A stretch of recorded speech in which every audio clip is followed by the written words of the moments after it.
मार्च बीता, 31 मार्च को बहुत सारे लोग रिटायर हो गए।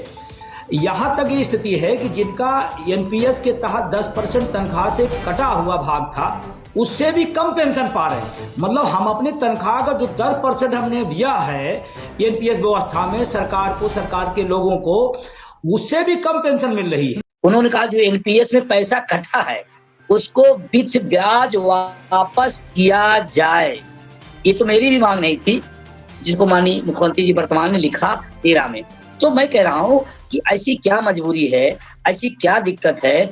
और अभी हम जैसे सत्ता पक्ष से बोलते हैं तो एक ही सवाल करते हैं कि पैसे की मजबूरी।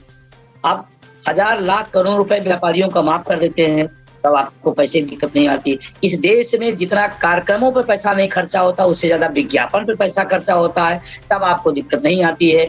इस देश के तमाम सारे लोग पैसा लेके भाग गए तब पैसे की दिक्कत नहीं आती है। इस देश में एक घंटे में चुनावी रैलियां करने में करोड़ों करोड़ रुपए खर्च होते हैं, तब देश के पैसे दिक्कत नहीं आती है।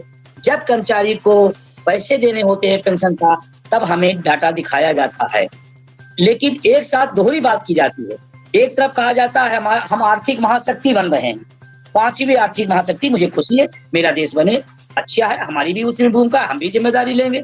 लेकिन जो आर्थिक महाशक्ति हम बन रहे हैं तो हमारा ही भाग क्यों काट लिया गया, हमारा ही क्यों मार लिया गया? आप बता दें, मैं बड़ी जिम्मेदारी से एक सवाल उठा रहा हूँ सबके सामने। आपने किसी विधायक का वेतन कम होते देखा है? आपने किसी सांसद का भत्ता कम होते देखा है? उनकी सुविधाओं को कम होते देखा है? मैंने तो नहीं देखा।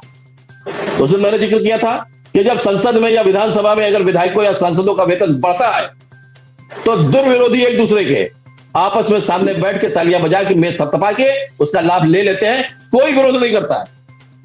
मगर हम शिक्षक कर्मचारी को भी बात समझ में नहीं आती है कि कम से कम ऐसे मुद्दे पे इनको एक होना चाहिए, सारा द्वेष भुलाकर एक हो जाए। अगर 7 प्रदेशों ने दे दिया है तो क्या उत्तर प्रदेश को 3-3-23 का जो मेमोरेंडम केंद्र का था उसके तहत क्या यहाँ पे मेमोरेंडम जारी नहीं किया जा सकता था?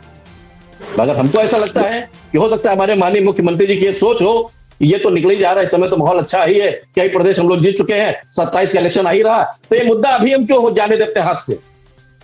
अभी तो 3 साल और है, इस मुद्दे को दोबारा देखेंगे। मगर उस स्थिति में कम से कम कुछ तो आश्वासन हमको दिया जाता। बस यही कागज हो रहा है, जारी हो जाएगा।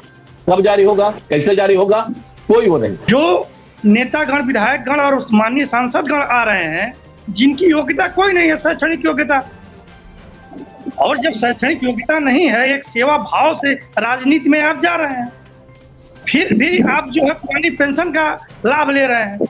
यदि आप पेंशन का लाभ ले रहे हैं तो आपकी क्वालिफिकेशन, आपकी योग्यता, आपकी उम्र एज निश्चित रूप से निर्धारित होनी चाहिए।